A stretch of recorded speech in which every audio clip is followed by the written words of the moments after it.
મિત્રો, પ્રોગ્રેસ કિચનમાં આપણું સ્વાગત છે। આજે બનાવીશું આપણે બજારમાં મળતી હોય તેવી ફરસી પૂરી। ફરસી પૂરી બનાવવા માટે મેં અહીં 1 કપ મેંદો લીધો છે। તેની સાથે હું અડધો કપ ઘઉંનો લોટ એડ કરું છું। ફરસી પૂરી તમે ખાલી ઘઉંના કે ખાલી મેંદાના લોટની પણ બનાવી શકો। તેમાં અહીં હું અડધી ચમચી વાટેલા મરીનો પાવડર નાખીશ અને અડધી ચમચી અજમાને હું હાથેથી ક્રશ કરીને આમાં નાખીશ।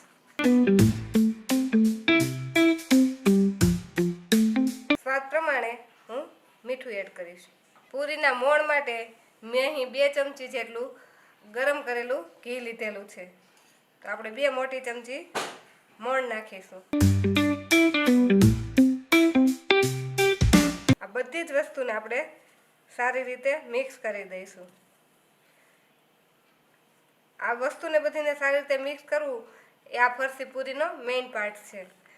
જો આમાં તમે સારી રીતે મોણ ને બધું મિક્સ કરશો તો એ પૂરીના બધા જ પડ છૂટા પડશે।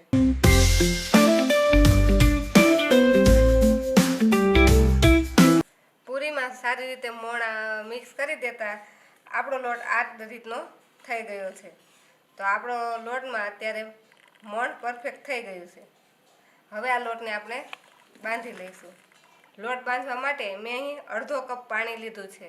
આ પાણી ઠંડુ જ લીધું છે અને આ પાણી થોડું થોડું એડ કરીને આપણે લોટ બાંધી લઈશું।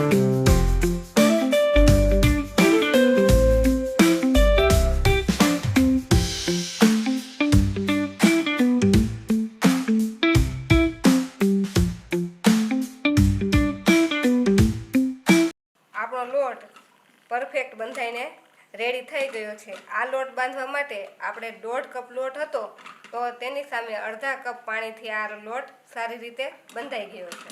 હવે લોટ પર થોડું તેલ નાખીને આ લોટને આપણે સારી રીતે મસળી લઈશું।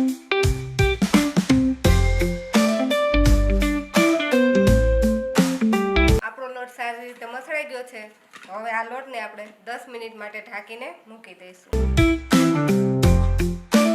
આપણો પૂરીનો લોટ રેસ્ટ લે છે ત્યાં સુધીમાં આપણે પૂરીની વચ્ચે લગાવવાનું મિશ્રણ બનાવી લઈએ। તેના માટે મેં અહીં 1 મોટી ચમચી ઘી લીધેલું છે। આ ઘી તમે વનસ્પતિ ઘી પણ લઈ શકો। અત્યારે મેં આ દેશી ઘી લીધું છે। તેની અંદર અડધી ચમચી આપણે ચોખાનો લોટ નાખીશું અને આને સારી રીતે મિક્સ કરી લઈશું। આને મિક્સ કરતા એક સ્મૂધ લિક્વિડ જેવું મિશ્રણ તૈયાર થશે। આ મિશ્રણને આપણે સાટો પણ કહી શકીએ। આ જે આપણે મિશ્રણ બનાવ્યું તે એકદમ આટલું પતલું જ હોવું જોઈએ। આ મિશ્રણમાં વધારે પડતો આપણે લોટ નથી નાખવાનો। હવે આપણા લોટને 20 મિનિટ થઈ ગઈ છે અને આપણો લોટ પણ સારી રીતે સેટ થઈ ગયો છે। ફરીથી આ લોટને થોડો આપણે મસળી લઈશું।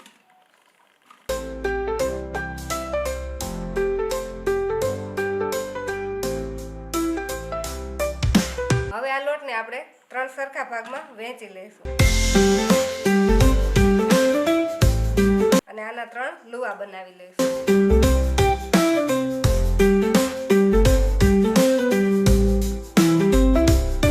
આપણા એક સરખા 3 લુવા બનીને રેડી છે। તો હવે તેમાંથી આપણે એક લુવો લઈ તેની મોટી રોટલી વણીશું। રોટલી વણવા માટે પહેલાં આપણે પાટલી પર થોડું તેલ લગાવી દઈશું। આ પૂરીને વણવા માટે આપણે આમાં કોરો લોટ છાંટીશું નહીં। કોરો લોટનો આપણે આમાં સહેજ પણ ઉપયોગ નહીં કરીએ। હવે આ લુવામાંથી આપણે એક મોટી રોટલી વણી લઈશું।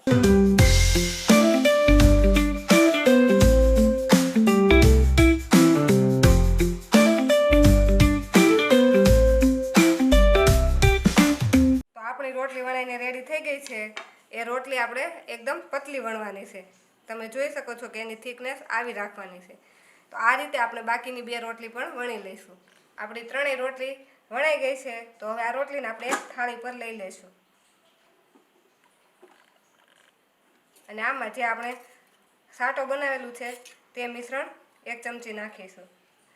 જો આ સમયે આપણું આ સાટાનું મિશ્રણ ઘાટું થઈ ગયું હોય અને ઘી જામી ગયું હોય તો એને ફરીથી ગરમ કરી લેવાનું। કેમ કે આ રોટલી પર આપણે આ સાટાનું મિશ્રણ એકદમ પતલું જ લગાવવાનું છે. જો એ જામી ગયું હશે તો એનો થર જાડો થશે, એટલે જામી ગયું હોય તો થોડુંક ગરમ કરી લેવાનું. આ રીતે આખી રોટલી પર લગાવી હવે તેના પર આપણે બીજી રોટલી મૂકી દઈશું.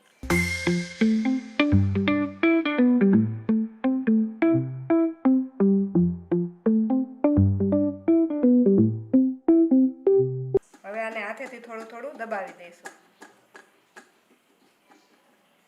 પછી તેના પર પાછું આપણે સાટાવાળું મિશ્રણ નાખી દઈશું. તેને પર આપણે ફરીથી આખી રોટલી પર લગાવી લઈશું. તેવી જ રીતે આપણે ત્રીજી રોટલી મૂકી તેની પર આ રીતે મિશ્રણ લગાવી લઈશું. હવે આપણી ત્રણેય રોટલી આ રીતે રેડી થઈ ગઈ છે. તો હવે આનો આપણે એક ટાઈટ રોલ વાળીશું. એના માટે આપણે અહીંયા એક ખૂણેથી જ આપણે ટાઈટ રોલ વાળતા જશું.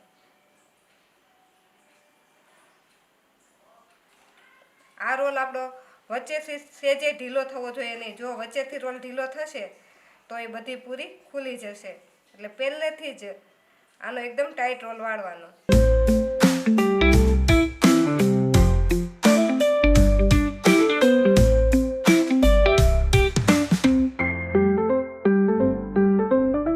અને થોડોક રોલ વાળવાનો રહે ત્યારે આપણે કિનારી પર પાણી લગાવી દઈશું થોડું, એટલે પૂરીની એક પણ કિનારી ખુલે નહીં.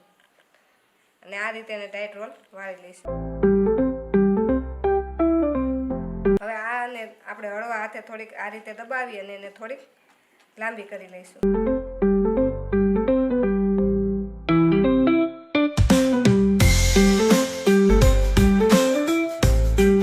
હવે આના આપણે 1-1 ઇંચના ટુકડા કરી લઈશું.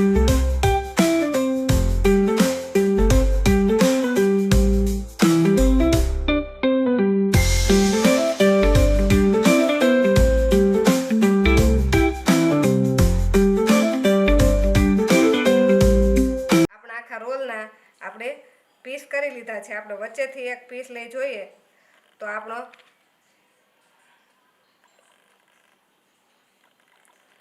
પૂરી માટે જે લુવો તૈયાર થયો છે તે એકદમ જાળીદાર થયો છે. આમાં અત્યારથી જ આપણને એક પડ છૂટા દેખાય છે. આ લુવાને આપણે 2 હથેળીની મદદથી આ રીતે બધા જ લુવાને આપણે આ રીતે ચપટા કરી લઈશું. બધા જ લુવાને આપણે હથેળીથી દબાવીને આ રીતે ચપટા કરી લીધા છે. હવે આ લુવાને આપણે પાટલી પર વણી લઈએ. આ લુવાને આપણે આ રીતે પાટલી પર મૂકી એકદમ પોચા હાથેથી આને આપણે વણી લઈશું. આ પૂરીને વણવા માટે આપણે સેજ પણ વજન નથી દેવાનો. જો તમે એક વજન દઈને વણી નાખશો તો તેના પડ છૂટા નહીં પડે. અને આ પૂરીને વણતા તેને એકદમ પાતળી પણ નથી વણી નાખવાની. આ રીતે થોડીક થીક એવી પૂરી વણવાની. આ રીતે આપણે બાકીની બધી જ પૂરી વણી લઈશું. જો પૂરી વણતા વણતા તેનો એક ખૂણો તમને છૂટી ગયેલો લાગે તો તેને ત્યારે જ આપણે આ રીતે પ્રેસ કરીને દબાવી દઈશું, જેથી કે પૂરી તળીએ ત્યારે ત્યારથી તે પડ ખુલ્લું ન પડી જાય. આપણે બધી જ પૂરી વણાઈને રેડી થઈ ગઈ છે. તો હવે આ પૂરીને તળવા માટે આપણે તેલ ગરમ કરી લઈએ. હવે આપણે પૂરીને તળી લઈશું.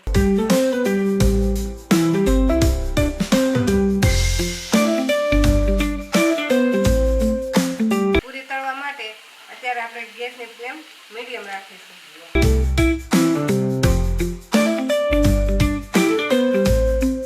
થોડીક જ તળાય એટલે આની આપણે સાઈડ ચેન્જ કરી લઈશું, નહીંતર એ પૂરી એક સાઈડથી ઊભો થઈ જશે.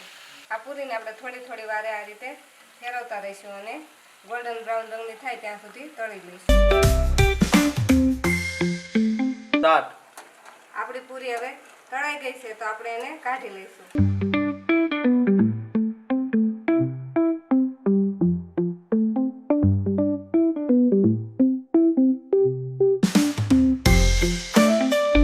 હવે આપણે બાકીની બધી પૂરી પણ તળી લઈશું. આપણી બધી જ પૂરી તળાઈને રેડી થઈ ગઈ છે અને તે એટલી સોફ્ટ બની છે કે તે પૂરીને આપણે આ રીતે હાથથી દબાવીશું તો એ તરત જ તૂટી જશે. જો તમને અમારી આજની ફરસી પૂરીની રેસીપી ગમી હોય તો અમારા વિડીયોને લાઈક કરો અને પ્રોગ્રેસ કિચન ચેનલને સબસ્ક્રાઈબ કરો. Thank you.